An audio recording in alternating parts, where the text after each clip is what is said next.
कौन से थे?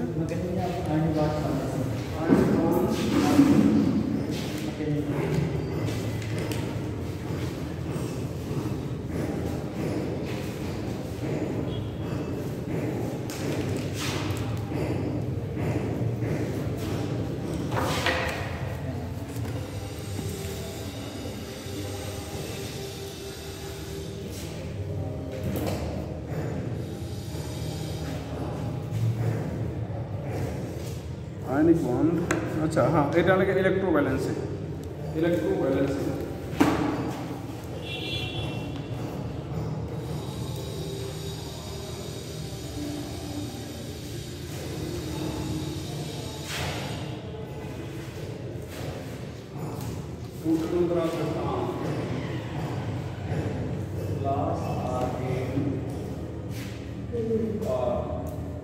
class are gained by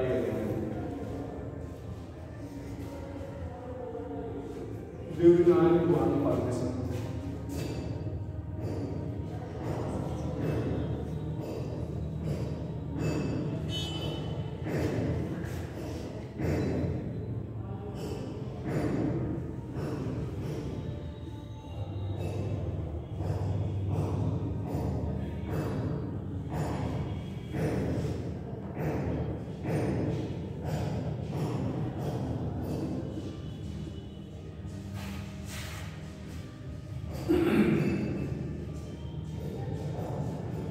Total number of proton loss are being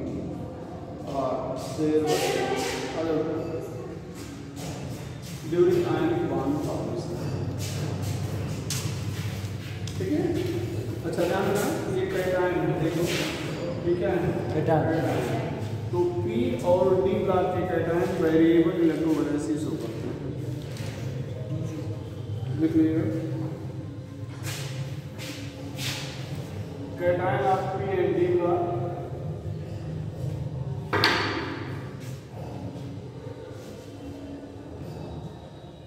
cation of P and D block so variable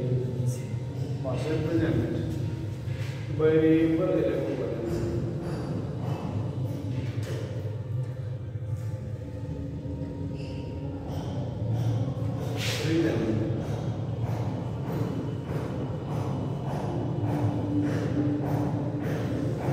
variable equivalency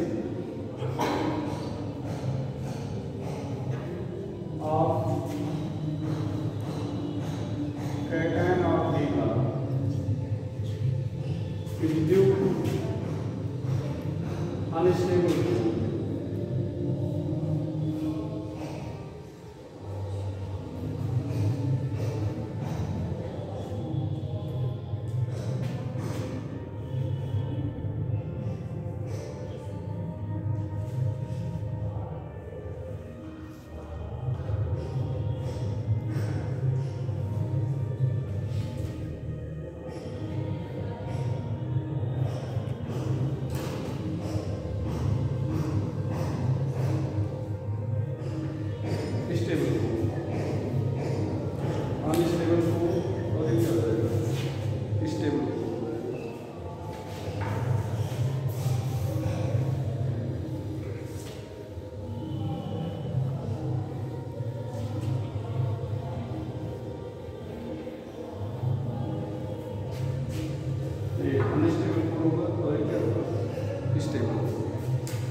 variable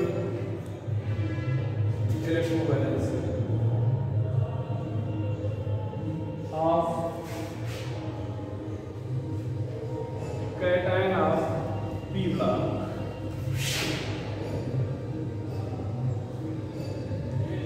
is due to inert pair effect.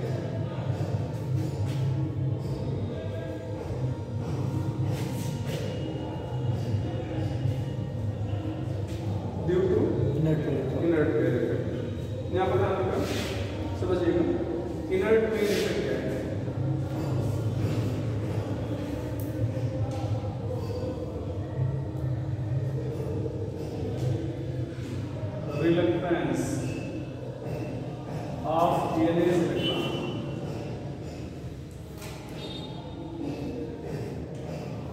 from chemical bond formation. Reluctance of NS electron from chemical bond formation. Remember, it occurs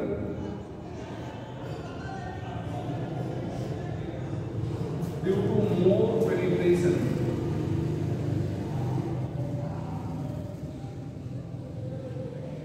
effect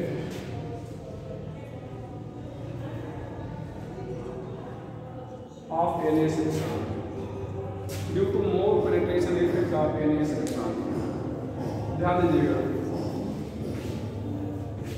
भैया, इधर ध्यान दो, ये ध्यान दो, third है,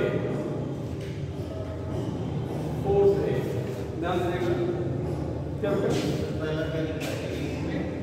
Inert pair effect, reluctance, RELUCTANCE,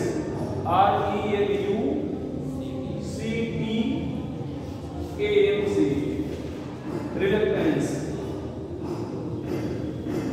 ध्यान देना बेटा, सब लोग ध्यान देखो, यहाँ पर थर्ड है electronic configuration NS2 NP1, NS2 NP2।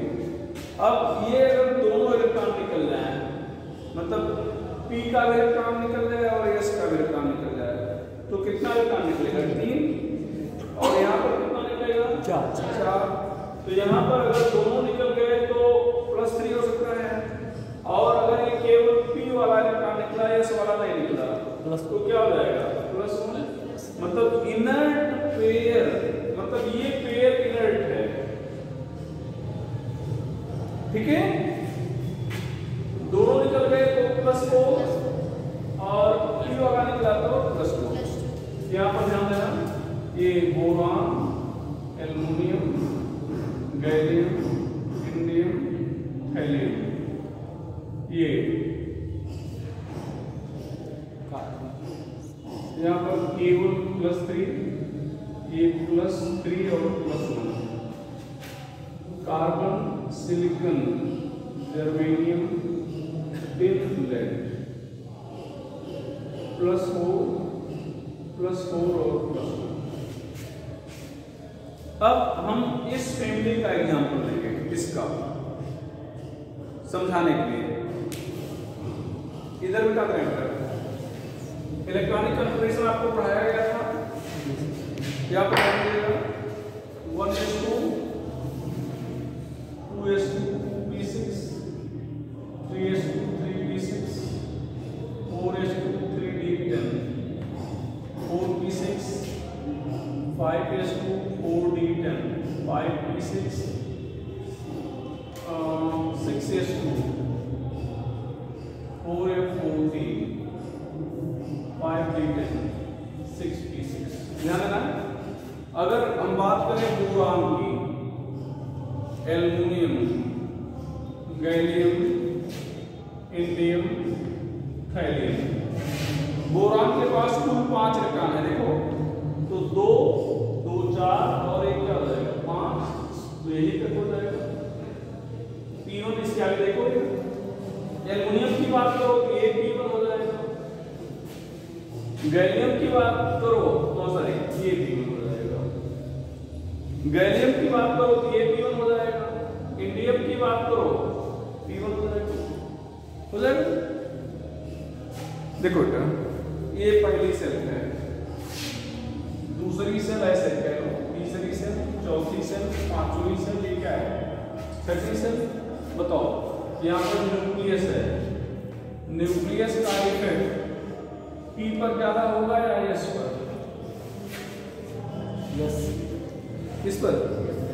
S पर। भाई देखो ऐसे है, अब P तो यहीं पे मिल गया, लेकिन S पहले मिल रहा है, यहाँ पे मिल रहा है, ये न्यूक्लियस है, तो न्यूक्लियस का इफेक्ट S पे ज्यादा होगा ना, तो इसका मतलब S वाले इलेक्ट्रॉन निकलने की संभावना क्या होगी? कम, और P के निकलने की संभावना क्या होगी? ज्यादा।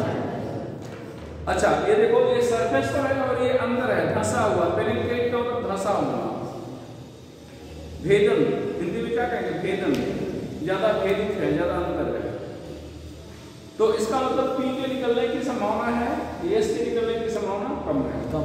अब इसी तरह से अगर इसको हटा दिया जाए, इसको इस पे देखा जाए, अब ये सरफेस पर आ जाएगा, ये अंदर हो जाएगा, पेनिट्रेट पी निकल सकता है, एस के निकलने की संभावना थोड़ा सा कम हो जाएगी।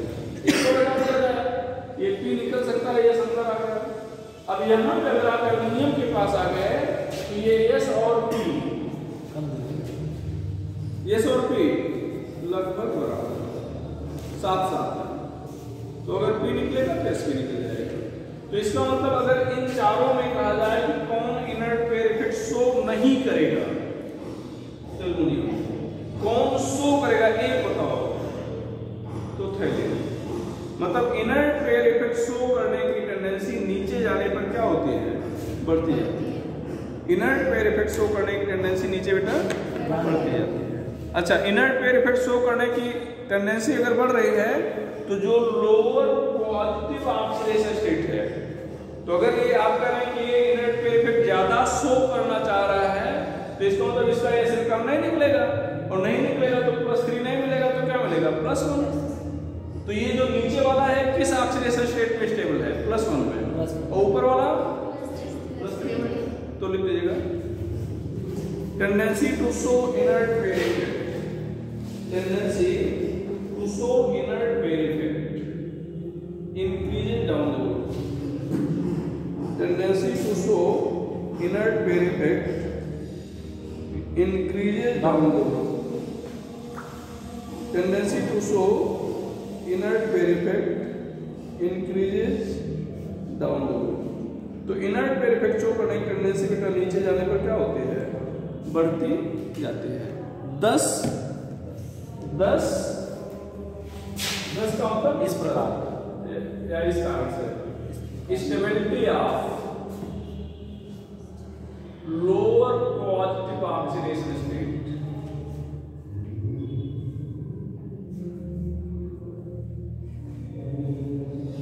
increases down the road। Stability of lower positive oxidation state increases down the road।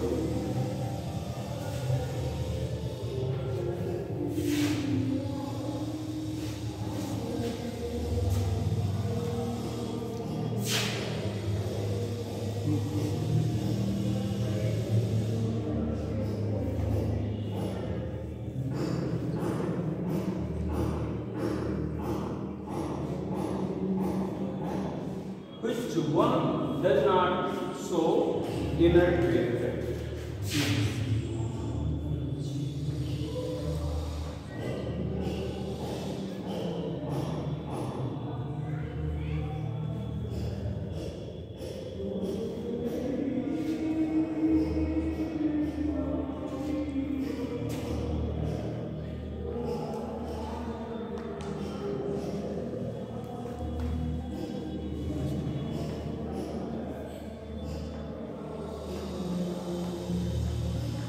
Which one show inert pair effect?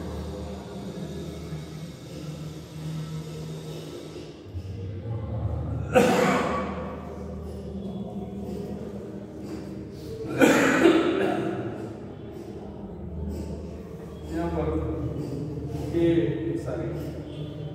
Positive element है,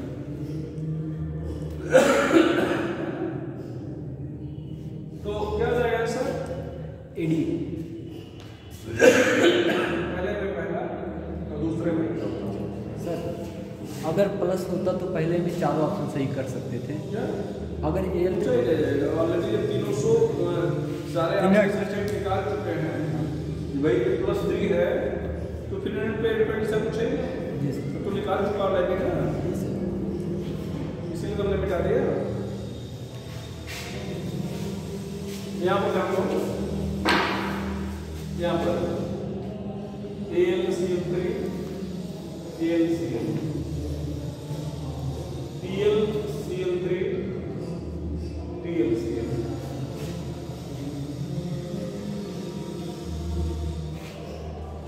SnCl4 SnCl2 PbCl4 PbCl2। अगर ध्यान दो मोस्टली तो सबसे नीचे वाला यही इनर्ट पेयर शो करेगा सबसे नीचे, मतलब ये प्योरली शो करेगा। प्योरली शो करने का मतलब कि ये +1 स्टेट में ही रहना चाहेगा, +3 में नहीं रहना चाहेगा, ये +2 स्टेट में ही रहना चाहेगा, +4 में रहना नहीं चाहेगा। ठीक है, बाकी ऊपर वाले जो है दोनों में रह सकते हैं। हालांकि हायर वाला ये स्टेबल होगा, +4 स्टेबल है, यहाँ पर +3 स्टेबल है, +3 स्टेबल है, तो +1 या +2 जो है सबसे नीचे वाले स्टेबल है, सबसे नीचे वाले ऑक्सीडेशन। हाँ। और ध्यान आपसे कई बार पूछा था which one of the following does not exist, तो PbIO तो एग्जिस्ट ही नहीं करेगा, एग्जिस्ट ही नहीं करेगा। पूछा है क्यों एग्जिस्ट नहीं करेगा, एक तो ध्यान देना इसकी खुद Pb+4 की, ध्यान देना बेटा, Pb+4 किसमें जाना चाहता है, Pb+2 में, तो इसका मतलब ये +2 में जाएगा, समझिए ना बात को। तो अगर ये +2 में जाएगा तो किसी से इलेक्ट्रॉन लेगा ना, और जिससे इलेक्ट्रॉन लेगा उसका क्या करेगा, ऑक्सीडेशन, तो ये बेटर ऑक्सीडाइजेशन। और आयोडीन माइनस ये बदलना चाहेगा I2 में, तो कैसे बदलना चाहेगा, इलेक्ट्रॉन देकर, तो ये बेटर रेड्यूसिंग,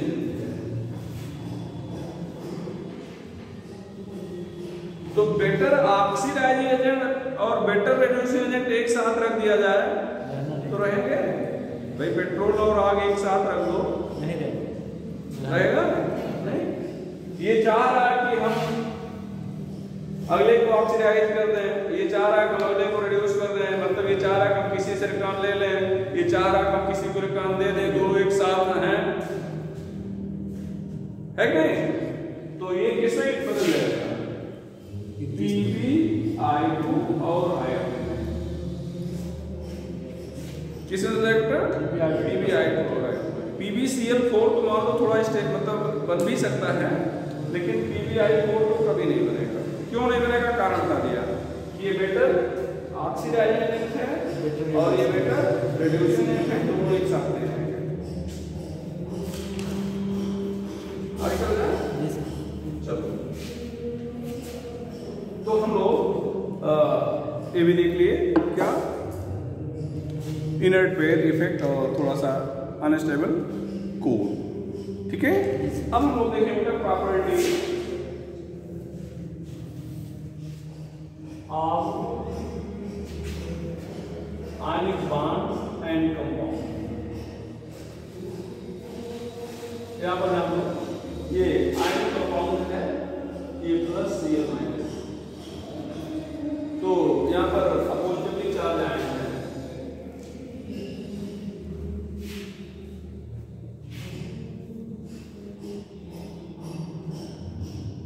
तो जो आयनिक कंपाउंड है ध्यान देना बेटा, जैसे हम लोग NaCl लिखते हैं तो देखने में तो ये न्यूट्रल है, देखने में क्या है, लेकिन वास्तव में ये अपोजिटिवली चार्ज आयन से बना हुआ है।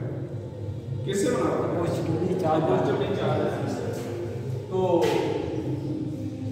आयनिक compound are formed bye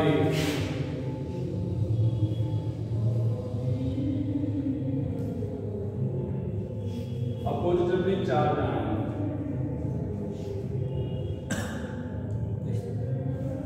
which are held together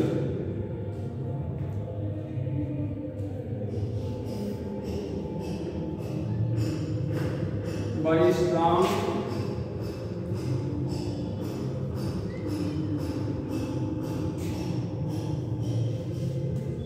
electrostatic force, which are held together by strong electrostatic force. Ionic compound are formed by positively charged ion which are held together by strong electrostatic force. अच्छा ध्यान रखना, held together by strong electrostatic force, तो strong electrostatic force के कारण ये क्या होते हैं, अट्रैक्ट होते हैं, बंधे होते हैं, जिसके कारण का इनका मेल्टिंग और बॉइलिंग पॉइंट क्या होगा,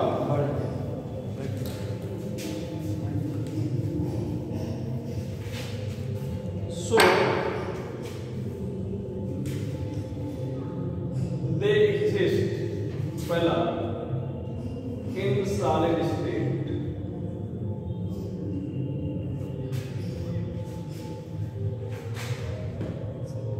है high melting and boiling point, hard and brittle, hard and brittle. और सबका कारण क्या है?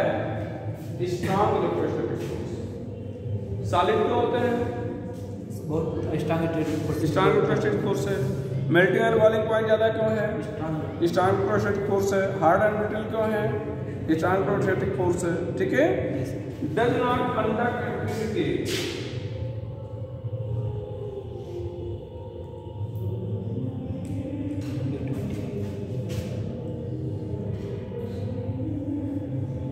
In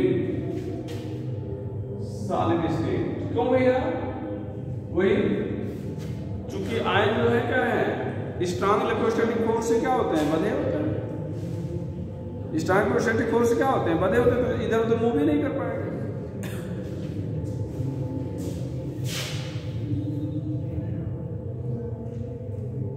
ideal insulator in solid state, but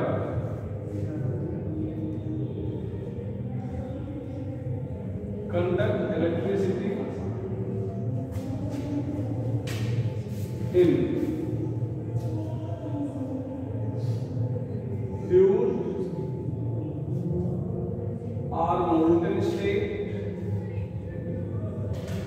or in aqueous solution, fluid or molten state or in aqueous solution, fluid or in molten state or in aqueous solution,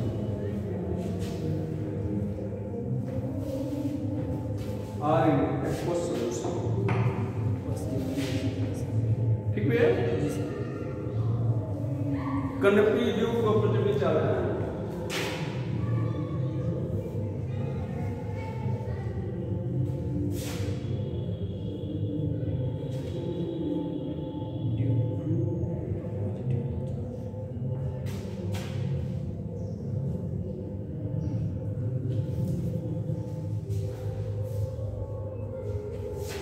question है, which one is insulator?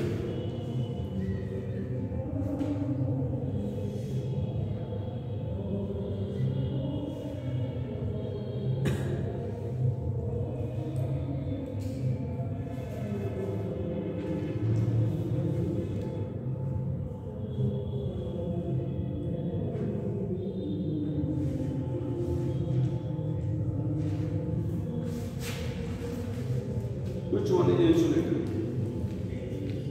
D. नहीं C. क्या जाएगा? C? क्या जाएगा? C। क्यों? Ion और solid state में। अब ध्यान दो, ऐसे क्वेश्चन में आप सोचोगे तीनों तो एक जैसे हैं, बस यही अलग दिख रहा है, ये अलग दिख रहा है ना, तो इसी को टिक करो, गलत करके आओ। 5 ठीक है। मिटा दीजिए।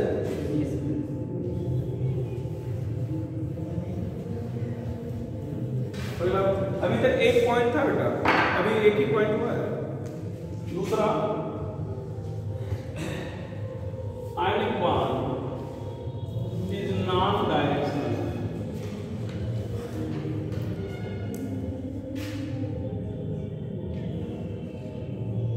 hence does not represent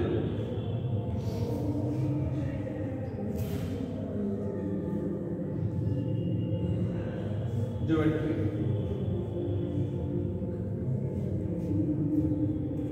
hence does not represent geometry। तो इसे ज्योमेट्री रिप्रेजेंट नहीं करेगा भैया, याद रखना। जैसे इधर है, जैसे ये Na+ है, Cl- है, इधर Cl- गया तो Na+ उसको अट्रैक्ट कर रहा है। अब Cl- को आप यहाँ उठा के यहाँ रख दो, तो Cl माइनस अगर यहाँ से उठ के यहाँ आ गया तो Na प्लस अट्रैक्ट करेगा या मना कर देगा? आप क्यों इधर से हट गए?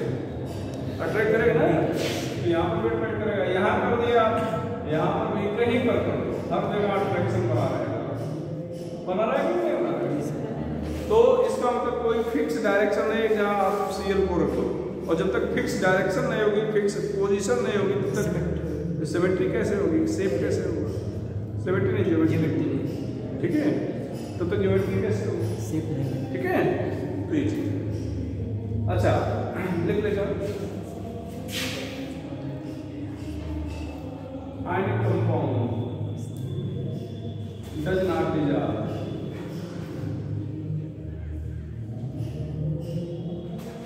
in non-polar solvent.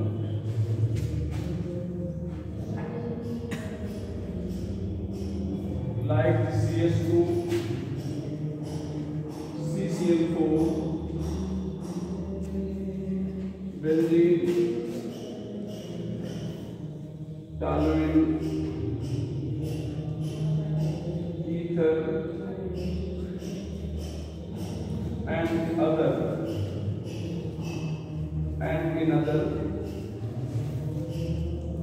organic solvent, but it dissolves in polar solvent.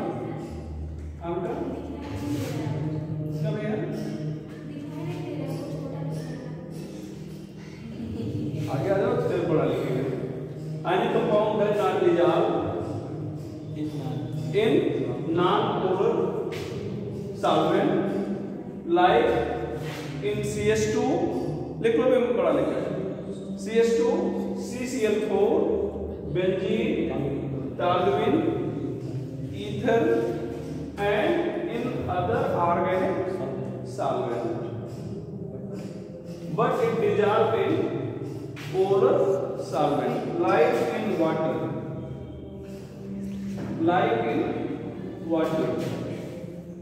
and alcohol,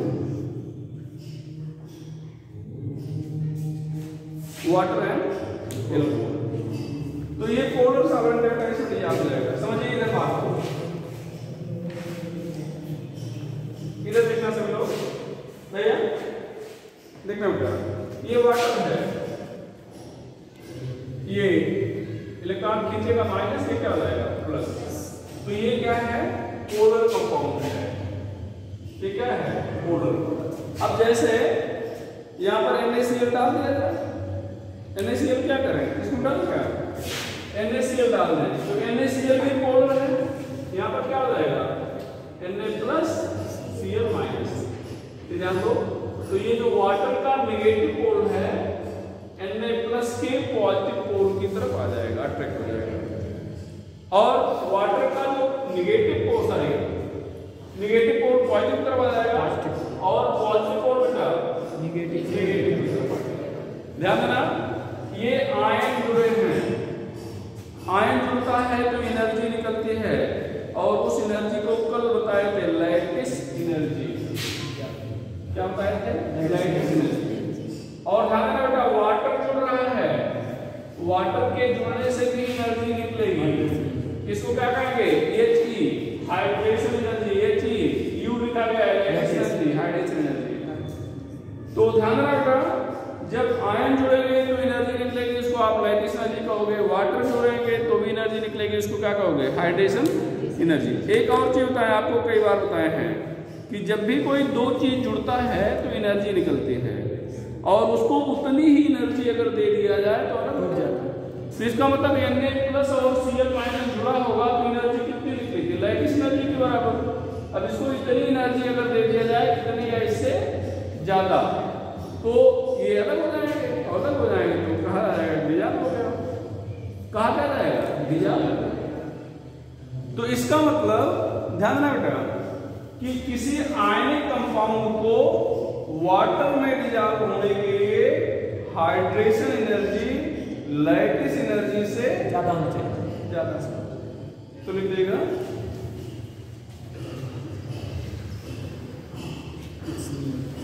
भैया डिजॉल्व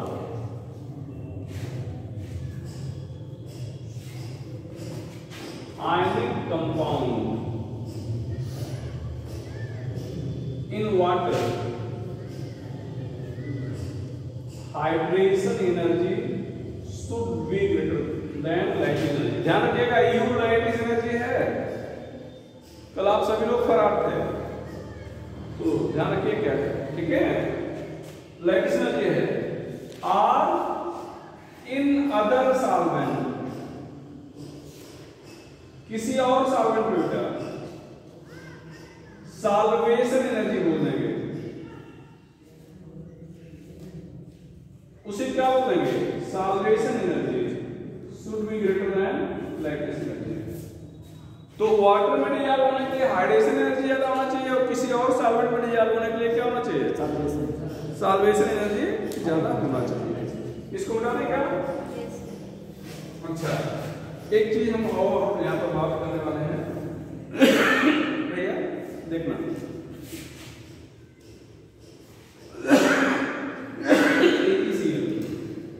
AgBr,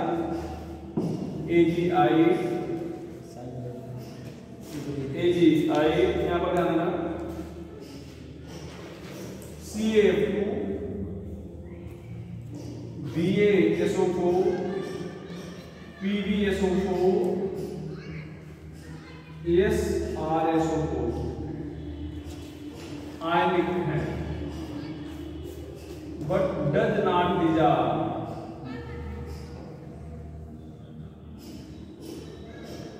in water।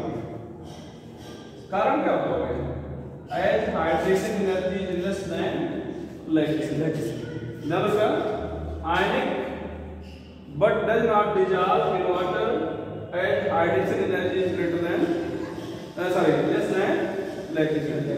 किसी भी कंपाउंड को कह दिया जाए कि ये आयनिक है फिर भी वाटर में डिजॉल्व नहीं होता, तो आप क्या कहना पसंद करोगे कि वाटर में डिजॉल्व नहीं होता, तो आप कहोगे हाइड्रेशन एनर्जी कम है और लैटिस एनर्जी ज्यादा है, किसी भी कंपाउंड को कह दिया जाए, ठीक है। तो हाइड्रेशन एनर्जी यहाँ पे कम है, लैटिस एनर्जी ज्यादा है।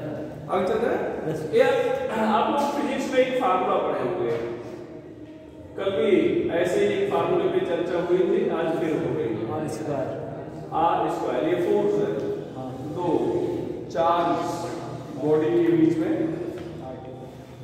जो फोर्स लगता है, तो ये फोर्स, अच्छा इसको क्या कहते हैं, जीरो है क्या, ये क्या है, डायरेक्ट्रिक कांस्टेंट।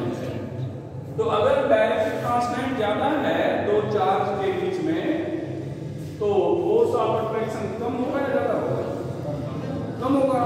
और किन्हीं दो चीजों को अलग करना है, तो उनके बीच में अगर अट्रैक्शन ज्यादा है तब आसानी से अलग कर लोगे, या कम है तब अट्रैक्शन कम करना पड़ेगा, अट्रैक्शन कम है, तो अट्रैक्शन कम है इसका मतलब अलग करना आसान है, फोर्स कम हो, और फोर्स कम होने के लिए डायरेक्ट्रिक कांस्टेंट क्या होना चाहिए, ज्यादा होना चाहिए। इसका मतलब आयनिक कंपाउंड के डिजॉल्व होने के लिए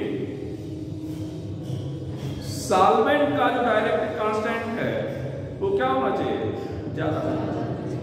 सॉल्वेंट का डायरेक्ट्रिक कांस्टेंट क्या होना चाहिए, तो लिख देगा सॉल्वेंट की ऑफ आयनिक कंपाउंड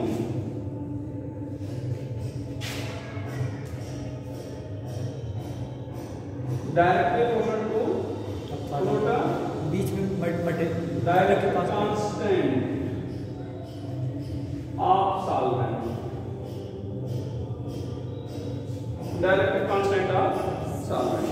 तो सॉल्वेंट के डायरेक्ट कांस्टेंट जितना ज्यादा होगा कंपाउंड की, आयनिक कंपाउंड की सॉल्वेंट की उतना क्या होगी, कम ज्यादा होगी। यहाँ पर ध्यान दो बेटा भैया, यहाँ पर सॉल्वेंट और यहाँ पर डायरेक्ट्रिक constant H2O, D2O methyl alcohol, कितना बेटा 81, 79 और बोलो 35। तो अगर आपसे पूछा जाए NaCl इन तीनों में से किस में ज्यादा डिजॉल्व होगा, किसमें? वाटर में। इसको उठाना क्या? एक question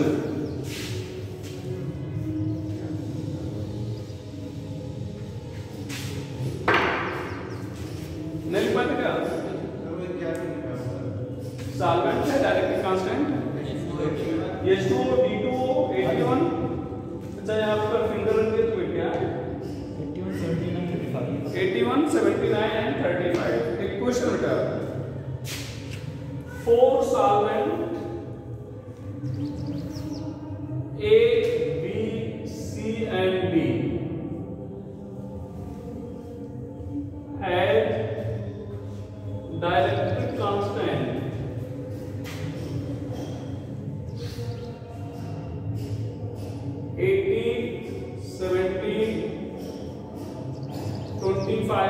and 50 in which solvent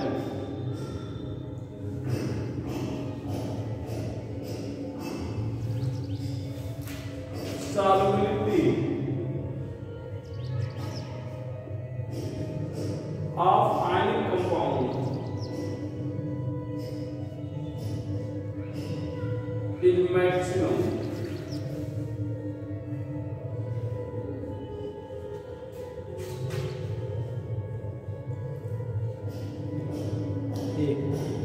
क्या बेटा?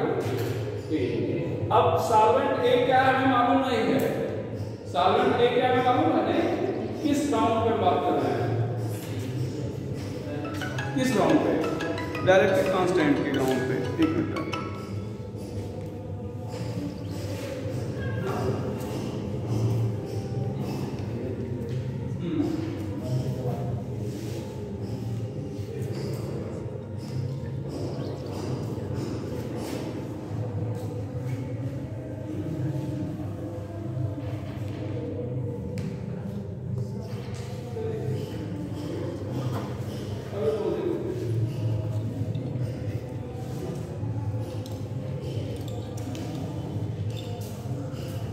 ठीक बेटा? तो ये होता है। तो ये हम लोग किस ग्राउंड पे बात कर रहे हैं? डायरेक्ट कांस्टेंट की बात। इसको उठा दें। चलो बेटा एक और,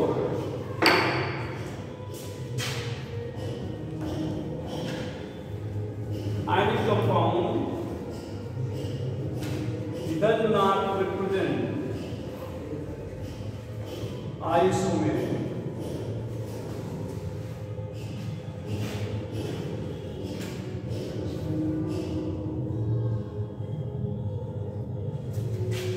but represent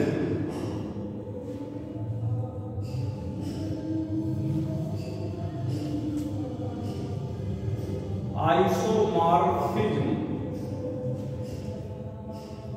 आइसो का मतलब होता है सेम, मॉर्फ का मतलब होता है संरचना। Isomorphism in electronic conformation.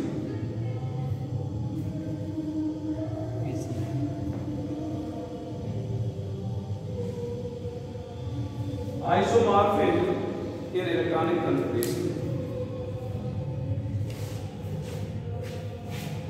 Isomorphism in electronic configuration। तो देखा जाए बेटा, आइसोमॉर्फिज्म इन इलेक्ट्रॉनिक configuration। चला जाए यहाँ पर है बेटा NaF, MgO।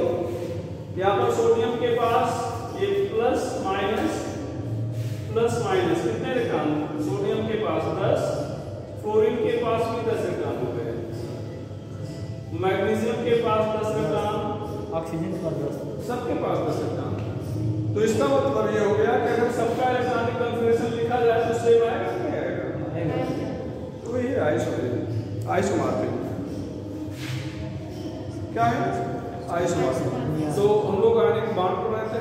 आयनिक बॉन्ड देख लिया गया, उसके कैरेक्टरिस्टिक को देख लिया गया, इनर्ट बेनिफिट देख लिया गया। कोवैलेंट बॉन्ड, इसको उठा दें क्या भैया? कोवैलेंट बॉन्ड कॉन्सेप्ट किसने दिया था? लुईस ने। कोवैलेंट बॉन्ड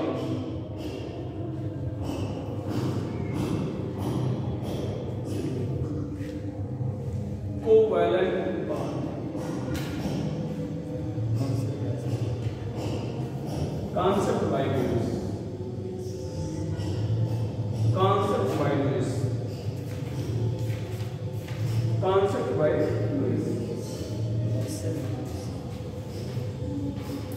से वायलेंस। यहाँ पर क्या रहेगा?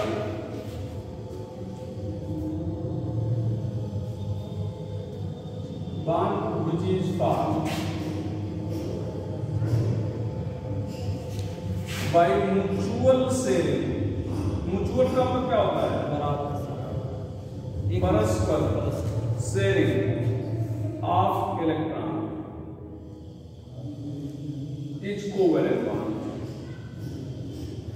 क्लोरीन से आप mutual sharing of electron by combining atom करेंगे, by combining atom.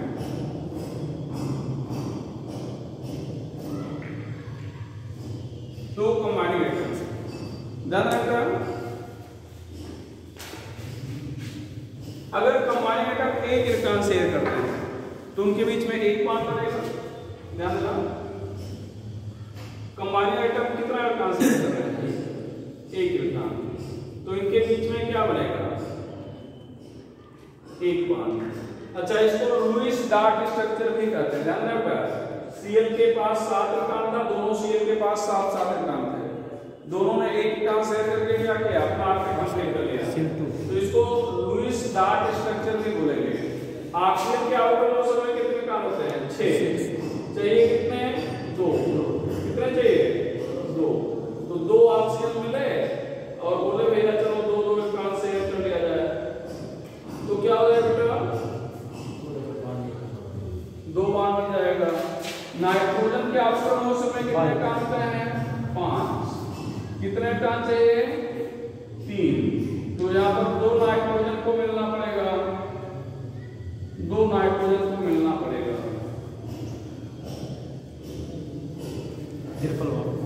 Triple bond. तो अब अगर एक इलेक्ट्रॉन शेयर करते हैं तो सिंगल बनेगा, 2 शेयर करते हैं तो डबल बनेगा, और 3 शेयर करते हैं तो क्या बनेगा बेटा? ट्रिपल बॉन्ड बनेगा। अब ये सब कहानी तो बेसिक लेवल पे उसको लिखाने की जरूरत नहीं है, ठीक है।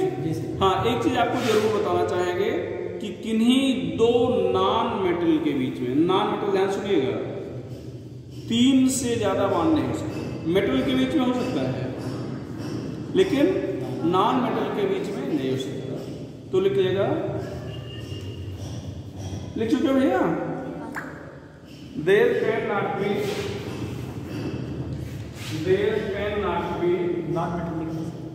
हाँ, there can not B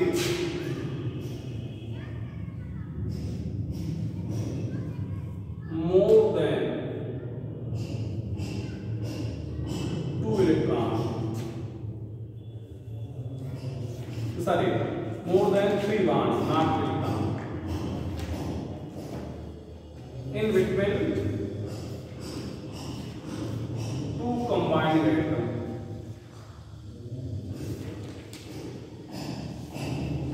There cannot be more than 3 bonds in between 2 non-metal, in between 2 non-metal। तो non-metal के बीच में, उसका मेटल के बीच में हो सकता है, मेटल के बीच में हो सकता है लेकिन non-metal के बीच में नहीं, कभी नहीं। अच्छा, कंडीशन क्या होगी बेटा? इसको बताना क्या condition? Condition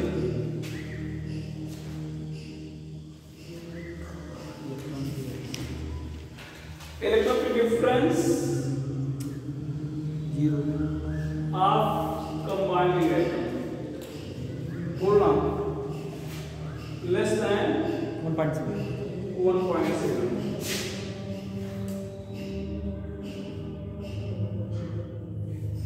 electron affinity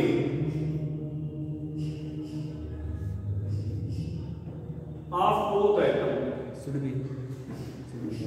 should be electron affinity of both atom should be high।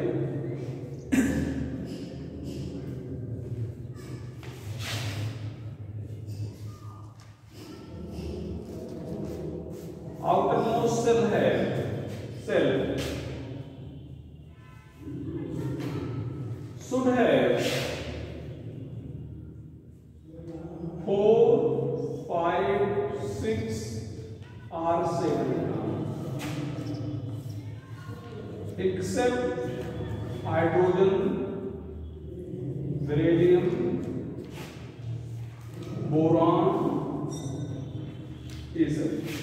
ध्यान रखना, बोरान में 3 इलेक्ट्रॉन है, कोवेलेंट बॉन्ड ही बनाता है। कितने इलेक्ट्रॉन है? 3। ऑलवेज कोवेलेंट, ये हमेशा कोवेलेंट ही बनाएगा। ये भी कोवेलेंट ही बनाता है केवल फ्लोरीन के साथ आयनिक। किसके साथ? बाकी इसका भी कोवेलेंट होता है। तो ये always covalent,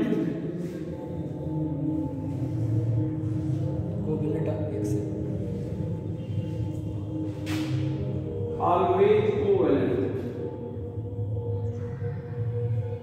except with fluorine. और ये आयनिक और कोवेलेंट दोनों बनाता है। तो नॉन मेटल के साथ क्या बनाएगा बेटा? नॉन मेटल के साथ कोवेलेंट और मेटल के साथ आयनिक बनाएगा। तो ध्यान रखिएगा, आउटर मोशन में कितने का होना चाहिए बेटा? 4, 5, 6, 7 का होना चाहिए। लेकिन हाइड्रोजन, बेरिलियम, बोरान, ये ध्यान रखना। एक क्वेश्चन आप लोगों से पूछ जाता है LiCl के बारे में। किसके बारे में? LiCl। इसका कोवेलेंट नेचर होता है, ये मोर कोवेलेंट।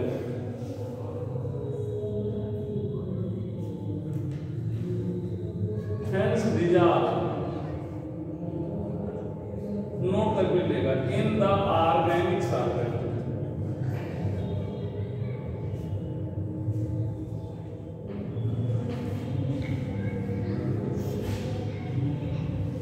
LiCl, PRI सब लिख दीजिएगा, LiCl को छोड़कर। कोवेलेंट कैरेक्टर क्या होता है? ज्यादा होता है, इसलिए सभी केस में डिजॉल्व होते हैं ऑर्गेनिक सॉल्वेंट में। ज्यादातर LiCl के बारे में पूछा जाता है। ज्यादातर किसके बारे में पूछा जाता है? LiCl के बारे में पूछा जाता है। नहीं जरूरी है कि सेम आइटम हो, जैसे डिफरेंट आइटम होंगे तब भी कोवेलेंट होगा, लेकिन नॉन मेटल होना चाहिए। जैसे कार्बन और हाइड्रोजन सेम आइटम तो नहीं है, लेकिन दोनों क्या हैं? नॉन मेटल हैं, तो कोवेलेंट बनाएंगे। HCl नॉन मेटल हैं, सेम नहीं है, कोवेलेंट बनाएंगे। आयनिक और कोवेलेंट, हाँ भाई आयनिक में जैसे होता क्या है, आपको पढ़ाया कल थे नहीं थे? हाँ, अपोजिटिव चार्ज मतलब एक एटम इलेक्ट्रॉन देगा, दूसरा लेगा, तो आयन बन जाएंगे। अब उन आयन के बीच में जो अट्रैक्शन होगा उसको क्या कहोगे? आयनिक बॉन्ड कहोगे। और यहाँ पर ध्यान दो, जैसे इधर देखना बेटा, सोडियम के पास कुल 11 इलेक्ट्रॉन है, बैठ जाओ, 2, 8, 1, इसको अपना आर्टिक कंप्लीट करना है। Cl के पास 17 इलेक्ट्रॉन है, 2, 8, 7, तो ये अपना एक इलेक्ट्रॉन दे दिया इसको, तो इसके पास क्या बन गया? ये Na+ बन गया, और ये क्या बन गया? Cl-। तो अब इन दोनों के बीच में ये आयन हो गए ना, इन दोनों के बीच में एक अट्रैक्शन होगा, इलेक्ट्रोस्टैटिक अट्रैक्शन, और ये अट्रैक्शन आयन के बीच में इसलिए क्या कहेंगे? Ionic bond. ठीक है। अब जैसे 2 Cl2 लिया जाए, मतलब Cl2 लिया जाए, Cl, तो यहाँ पर Cl के आउटर मोशन में कितने इलेक्ट्रॉन हैं? 7। अब इस Cl के पास भी 7 इलेक्ट्रॉन हैं, दोनों को आर्टिक पूरा करना है। अगर ये Cl दे दिया इसको तो इसका 8 हो जाएगा, लेकिन इसका 6 हो जाएगा, तो देगा फिर नहीं। तो ये हो सकता है कि चलो भैया अपना अपना इलेक्ट्रॉन शेयर कर लिया जाए। अगर कोई पूछेगा तो हम बता देंगे हमारे पास भी 8 है और आपके पास भी 8 है। बताने के बाद बारी आएगी तो आप हमारे एक इलेक्ट्रॉन को गिना दीजिएगा, हम आपके इलेक्ट्रॉन को गिना देंगे। तो यहाँ पर दिया लिया नहीं गया, यहाँ पर शेयर किया। जैसे ऐसे समझो, हमारे हाथ में एक पेन है, आपके भी हाथ में एक पेन है, मान लो हमारा हाथ है आपका हाथ है, दोनों के हाथ में एक पेन है, लेकिन बताना है कि दोनों के पास 2-2 पेन है। अब ऐसे दोनों हाथ रख दिए, आप कहोगे, कोई पूछेगा आपके हाथ में कितने पेन, कहोगे 2, हमारे हाथ में कितने पेन, हम कहेंगे 2। ठीक है, यहाँ दिया लिया नहीं गया है, साथ में ऐसे हैं। ठीक है, दोनों कह रहे हैं कि हमारे पास 2 पेन है। या ऐसा है कि जैसे हमें मान लो लाल पेन है, नीली पेन है, दोनों से लिखना है, आपको भी लिखना है।